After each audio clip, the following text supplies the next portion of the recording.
Hello guys, welcome to another video of stock market. Friends, Kaushalya logistics limited का जिस IPO का आज day 3 का सब्सक्रिप्शन ओपन होने जा रहा है, जानने के live subscription status, GMP listing कितना मिल रहा है। और गाइस, इसका डे 3 का आज सब्सक्रिप्शन ओपन हो रहा है, सेकंड लास्ट डे, मतलब 4 डे आईपीओ कल इस आखिरी दिन है।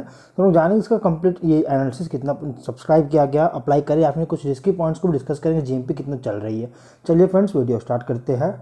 तो गाइस देखिए, आईपीओ जो है 29 को ओपन हुआ था और 3 जनवरी मतलब कल के दिन क्लोज हो रहा, 2 जनवरी है और 36.6 करोड़ का बुक बिल्ड इशू आईपीओ है, जिसमें से 25.35 करोड़ का फ्रेश इशू किया जा रहा है 33,08,000 शेयर्स का, और 11.25 करोड़ का शेयर फंड रीच किया जा रहा है 15 लाख शेयर्स का ऑफर फॉर सेल के थ्रू। अगर हम इसके मतलब की बात करेंगे इसका अलॉटमेंट का, तो 4 जनवरी का डेट रखा गया, एनएससी एसएनपी लिस्टेड होगा और 8 जनवरी का डेट रखी गई है। यहाँ पे 71 to 75 रुपीज़ पर शेयर की प्राइस बैंड, 1600 शेयर्स की लॉट साइज है। Khandwala securities limited lead manager है, स्काईलाइन फाइनेंशियल इसके रजिस्ट्रार है और निकुंज स्टॉक ब्रोकर मार्केट मेकर है। वहीं अगर हम देखेंगे प्रोमोटर होल्डिंग का, तो प्री इशू 99.99% का और पोस्ट इशू 72.98% की होल्डिंग देखने को मिल जाएगी। एंकर इन्वेस्टर से 27.3% का ऑफर दिया गया, मार्केट मेकर को 5% का, क्यूआईबी को 20.12% का, एचएनआई को 14.26% का, रिटेल को 33.28% का ऑफर दी गई है। एंकर इन्वेस्टर से 10 करोड़ का फंड रेज कर चुका है। अगर हम बात करेंगे इसके टोटल सब्सक्रिप्शन का, तो देखिए यहाँ पे कंपनी में क्यूआईबी से 2.74 टाइम का अच्छी सब्सक्राइब किया गया, फुल्ली देखने को मिला है। लेकिन एचएनआई 44.56 टाइम्स का ओवर सब्सक्रिप्शन है। रिटेल भी 71.69 टाइम का ओवर सब्सक्रिप्शन देखने को मिला है। टोटल 45.56 टाइम का, सॉरी 45.46 टाइम का सब्सक्राइब किया गया, जो कि बहुत ही स्ट्रॉन्ग सब्सक्रिप्शन है डे 1 में। वहीं अगर हम इसके जीएमपी की बात करें, तो इसकी जीएमपी 60 रुपीज़ की ट्रेंड कर रही है और 135 पे लिस्टिंग होने के चांस है, 80% के बहुत ही स्ट्रॉन्ग डेब्यू करेगा। अगर हम इसके बिजनेस मॉडल की बात करें, तो अगस्त 2007 में इनकॉर्पोरेट किया गया था, जो कि लीडिंग सीमेंट कंपनी जिसका नाम है डालमिया भारत, जो कि डालमिया भारत को जो है जो कि एक लीडिंग सीमेंट कंपनी है, इसको इंडिया में जो है क्लियरिंग और फॉरवर्डिंग सर्विसेज प्रोवाइड करती है। इसके अलावा कंपनी जो है इसके साथ साथ और भी बिजनेस करती है, जैसे इलेक्ट्रॉनिक्स होम एप्लियंसेस को भी इसका खुद का ई कॉमर्स प्लेटफॉर्म है, इसके थ्रू जो है सो डिस्ट्रीब्यूट भी करता है इलेक्ट्रॉनिक्स और होम एप्लियंसेस को। और 23 फिनेंशियल में कंपनी जो है commercial real estate leading business में भी जो है सो एंटर किया है। और इसमें अगर सर्विसेज की बात करें जो ऑफर करती है, फर्स्ट है लॉजिस्टिक्स एंड ट्रांसपोर्टेशन, जिसमें कंपनी जो है कस्टमाइज सर्विसेज सीमेंट कंपनीज को प्रोवाइड करता है, जिसमें इंक्लूड है multi modal transportation, pickup, packing, delivery, distribution और फुल डॉक्यूमेंटेशन। सेकंड है लैंड ट्रांसपोर्टेशन, जिसमें इस सर्विस में कंपनी जो है कस्टमर्स की जो गुड्स होती है उनको बाई लैंड जो है ट्रांसपोर्टेशन कर सके।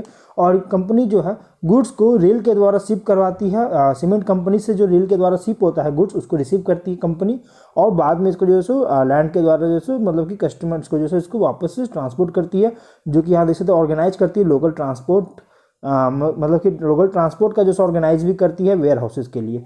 और थर्ड है वेयर हाउसिंग और डिस्ट्रीब्यूशन, जो कि वेयर हाउसेज जो है ये यूज़ किया जाता है कौशल्या लॉजिस्टिक्स की तरफ से के द्वारा यूज़ किया जाता है, जो कि कंपनी खुद ओन या रेंटेड करती है, कस्टमर्स के द्वारा जो ओन या रेंटेड करती है वो वेयर हाउस कौशल्या लॉजिस्टिक्स के द्वारा यूज किया जाता है। कंपनी जो है complete warehousing solutions offer करता है, जिसमें इनवॉइस क्रिएट से लेकर डिलीवरी बिल्स तक का कस्टमर्स के ईआरपी सिस्टम्स के द्वारा डिलीवरी बिल्स का जैसे पूरी तरह से मतलब कि complete warehousing solutions offer करती है। जिससे यहाँ पे अगर देखिएगा तो जो थर्ड पार्टी प्रोवाइडर्स के थ्रू डिस्ट्रीब्यूटर्स को भी जैसे डिलीवरी के लिए ट्रांसपोर्टेशन वगैरह भी ऑर्गेनाइज करता है। कंपनी फुल रिस्पॉन्सिबिलिटी अपने अंडर लेती है डोर टू डोर डिलीवरी के लिए, जिसमें कंपनी जो है सीपर से कंसाइनमेंट कलेक्ट करता है और कंसाइनी तक डिलीवर करती है। इस कंपनी का जो सर्विसेज है तमिलनाडु, केरल, कर्नाटक, राजस्थान में इसका सर्विस ऑफर करती है, और इसका हेड ऑफिस न्यू दिल्ली में है और रीजनल ऑफिस चेन्नई में है। 142 एम्प्लॉयज़ की टीम है। तो देखिए कंपनी का बिजनेस 3 तरह के बिजनेस है। इसमें एक एडवांटेज है कि अभी सीमेंट जो सेक्टर है, सीमेंट का जो सेक्टर है अब बहुत तेज़ी से जो है इंक्रीज कर रही है, क्योंकि सीमेंट का जो प्रोडक्शन है, सीमेंट का जो कंजम्पशन है बहुत तेज़ी से इंक्रीज कर रहा है। प्लस इंफ्रा पुश भी बहुत ज़्यादा किया जा रहा है, इंफ्रा सेक्टर को इंडियन मार्केट में बहुत तेज़ी से पुश किया जाता है। इस कंपनी के लिए एक बहुत बड़ा एडवांटेज निकल के आती है। अगर हम इसका सब्सक्रिप्शन देखेंगे तो बहुत ही स्ट्रॉन्ग तेज़ी देखने को मिला है। 33.2 करोड़ का रेवेन्यू, 2.9 करोड़ का प्रॉफिट है। 22 में 63.5 करोड़ का रेवेन्यू, 3.7 करोड़ का प्रॉफिट है।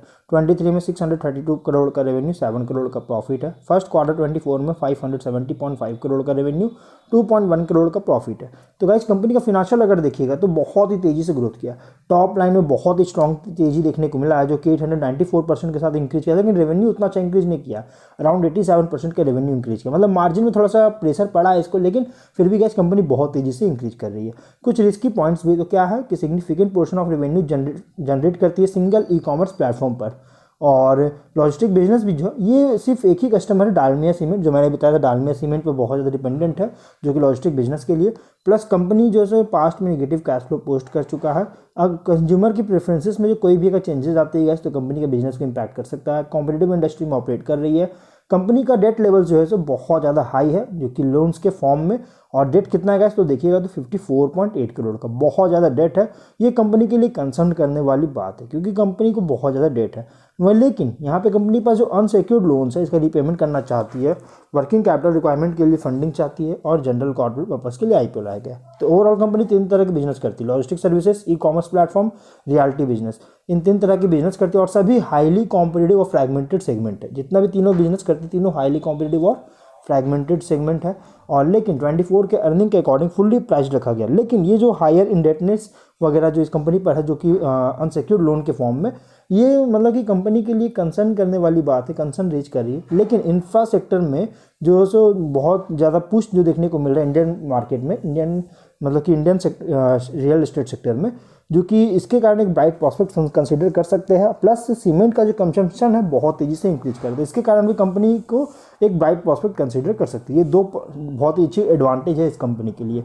और अगर हम बात करेंगे गाइस तो कंपनी को पाइपलाइन में बहुत सारे नए अवार्ड्स वगैरह मिले, मतलब बहुत सारे नए ऑर्डर्स वगैरह मिले हैं, जो कि इस कंपनी का आने वाले टाइम में और अच्छी इंप्रूवमेंट हो सकती है। मैनेजमेंट का कॉन्फिडेंट है, इसलिए अगर आप इसको मीडियम टू लॉन्ग टर्म के लिए इन्वेस्टमेंट करने का सोच रहे तो आप इसमें अप्लाई कर सकते हैं। बहुत ही अच्छी कंपनी है। और अगर आप इसको लिस्टिंग के लिए अप्लाई करने का सोच रहे तो आप इसमें लिस्टिंग के लिए अप्लाई कर सकते हैं।